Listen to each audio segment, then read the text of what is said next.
Di dalam dunia yang penuh dengan kompleksitas ekonomi, terdapat satu aspek yang senantiasa menjadi sorotan dan seringkali menciptakan perdebatan di masyarakat, yaitu tentang utang luar negeri Indonesia.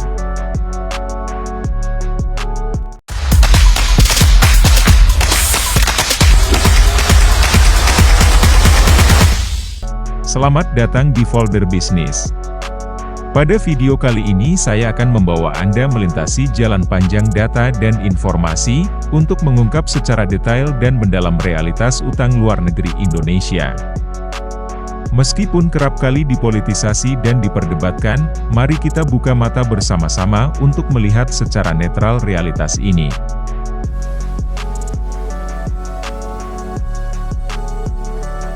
Sebelum kita membuka lembaran cerita yang tersembunyi di balik statistik dingin ini, perlu Anda pahami bahwa video ini tidak memiliki tujuan untuk menuduh atau membenarkan kelompok tertentu, tetapi hanya untuk berbagi pengetahuan terkait dengan utang luar negeri negara Indonesia. Jika melihat data terkini hingga Maret 2023, utang luar negeri Indonesia telah mencapai angka yang mengagumkan, yaitu 7.800 triliun rupiah.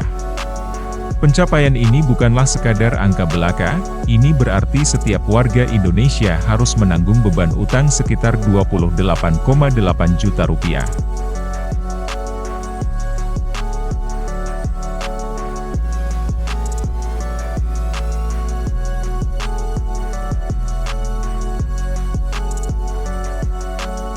Perjalanan waktu akan membawa kita menelusuri era pemerintahan SBY hingga era Presiden Jokowi.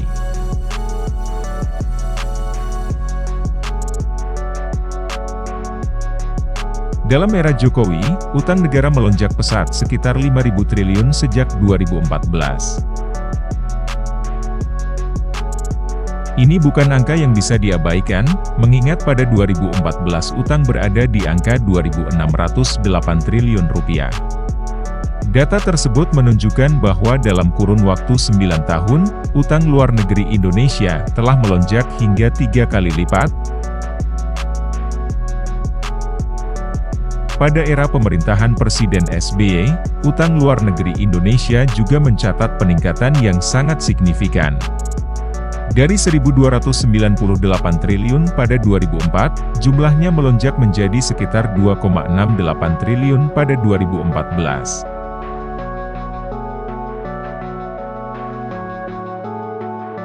Pertanyaannya, mengapa tren kenaikan ini terjadi? Sebelum menjawab pertanyaan tersebut, mari kita lihat hal apa saja yang menjadi komponen utama utang negara Indonesia. Per Juni 2023, dari total utang 7.787 triliun, sekitar 6.934 triliun atau sekitar 89% berasal dari penjualan surat berharga negara atau SBN. Sedangkan 829 triliun atau hanya sekitar 10,6% yang merupakan pinjaman dari luar negeri. Hal ini menunjukkan mayoritas utang berasal dari penjualan surat berharga negara kepada entitas di dalam negeri, seperti lembaga keuangan, manajer investasi, asuransi, dan dana pensiun.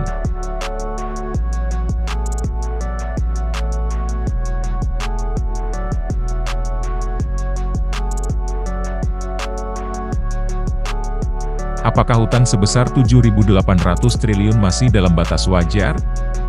Pertanyaan ini memerlukan pengukuran melalui rasio utang terhadap produk domestik bruto atau PDB. PDB Indonesia sendiri saat ini adalah sekitar 19.500 triliun rupiah.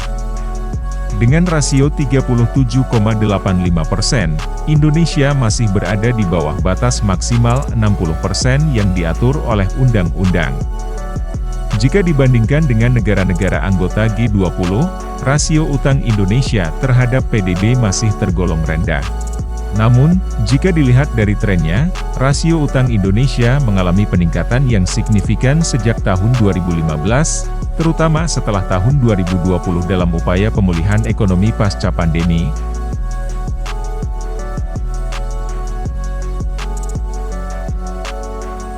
Selanjutnya, debt to service ratio juga menjadi indikator penting lain dalam penilaian utang. Indikator ini mengukur pembayaran bunga dan cicilan pokok utang luar negeri dalam kaitannya dengan penerimaan ekspor. Semakin rendah angkanya, semakin baik kondisi utangnya.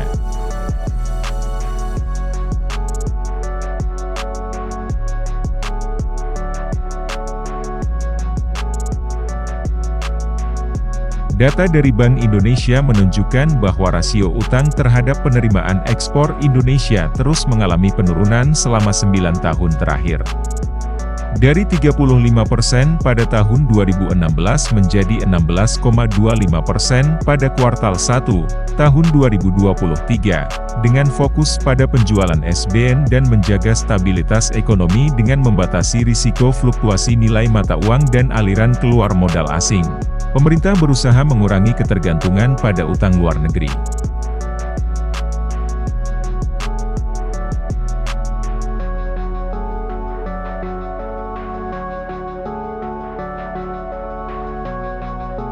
Untuk menutup video kali ini, tidak elok rasanya jika kalian hanya mengetahui barisan data dan angka-angka kering saja, tanpa mengetahui konteksnya lebih dalam.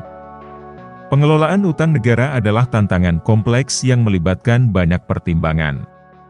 Setiap pandangan memiliki bobotnya sendiri, dan sebagai warga negara yang berpendidikan, kita diajak untuk berdiskusi dan merenung tentang hal itu. Mari kita berdiskusi dan merenung lebih dalam di kolom komentar untuk memahami realitas utang luar negeri Indonesia.